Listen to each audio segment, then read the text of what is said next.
ड्रैगनर academy के पिछले episodes में हमने देखा कि कैसे मिस्टीरियस पर्सन की पार्टनर आशीषन गर्ल एक ड्रैगनर किंगडम के हॉल को हाईजैक कर लेती है और किस्मत से उसी हॉल में प्रिंसेस सिल्विया भी होती है। प्रिंसेस सिल्विया के बारे में पता चलते से ही वो आशीषन लड़की प्रिंसेस सिल्विया को मारने के लिए तैयार हो जाती है, पर सही समय पर प्रिंसेस वेरोनिका जो कि प्रिंसेस सिल्विया की बड़ी बहन है वो वहां आकर प्रिंसेस सिल्विया और सारे हाईजैक लोगों को बचा लेती है और इन सब में ब्लैक भी उनकी मदद करता है।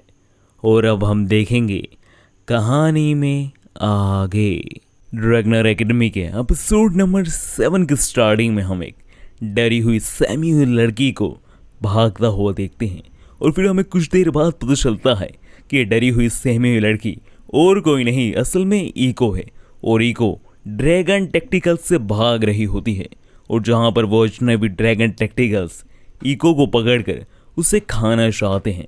पर इससे पहले कि वो ड्रैगन टैक्टिकल्स इको को खाते हम देखते हैं कि असल में ये सब कुछ ज़्यादा कुछ नहीं, बस इको का एक सपना होता है। पर इस सपने से इको इतनी ज़्यादा घबरा और डर जाती है कि वो अपने बेड पर कुछ कर देती है।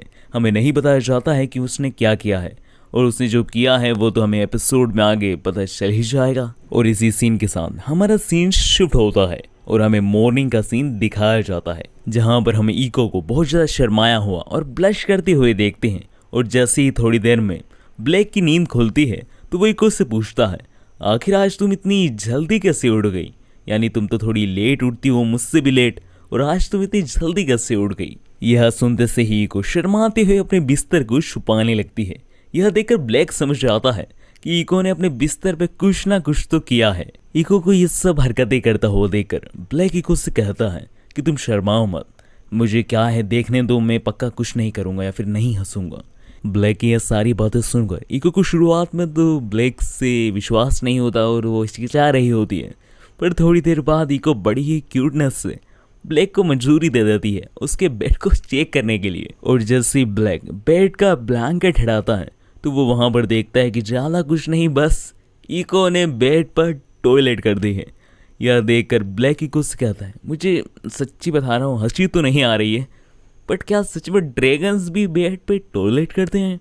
मुझे ये बात नहीं पता थी सच में। इसी के साथ ब्लैक कहता है कि तुम अपने टॉयलेट को छुपा रही थी इतनी देर से, सच में तुम बहुत अजीब हो इको। ब्लैक को ऐसे बार बार उसकी इस करतूत को हाईलाइट करते हुए यानी इस टॉयलेट को हाईलाइट करते हुए देखकर इको बहुत ज़्यादा शर्मा जाती है और वो ब्लैक को एक ही घूसा मार के दूर फेंक देती है और इको से कहती है, क्या है उसमें, बस टॉयलेट ही तो करी है मैंने। ब्लैक और इको के इसी सीन के साथ हमारा सीन चेंज होता है और हम अगले सीन में ब्लैक को देखते हैं जहाँ पर ब्लैक अपनी गर्दन को रोटेट करके चेक कर रहा होता है कि वो सही से काम तो कर रही है ना। इको के पंच पड़ने के बाद ब्लैक अपने दोस्त से कह रहा होता है कि उसे अपने असेंबली के डायलॉग भी याद नहीं है।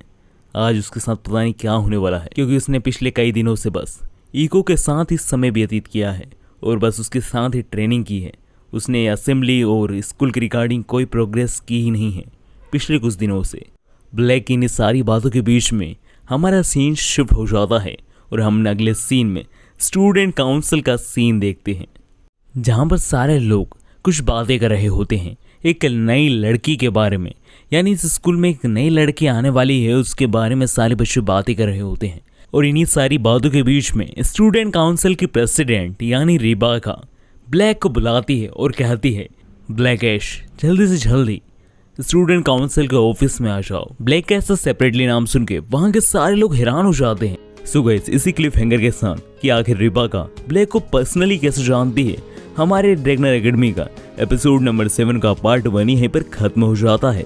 सो गाइस अभी आप सोच रहे होंगे कि आखिर पार्ट 1 और पार्ट 2 क्या है। सो गाइस इस एपिसोड पे बार बार कॉपीराइट क्लेम आ रहा था, इसलिए मैंने इस एपिसोड को 2 पार्ट में डिवाइड कर दिया है ताकि इस पे कॉपीराइट क्लेम भी ना आए और आप एपिसोड को एंजॉय कर सकें। सो गाइस पार्ट 2 कुछ ही देर में अपलोड हो जाएगा, तो आप पार्ट 2 को देखकर एंजॉय कर सकते हैं।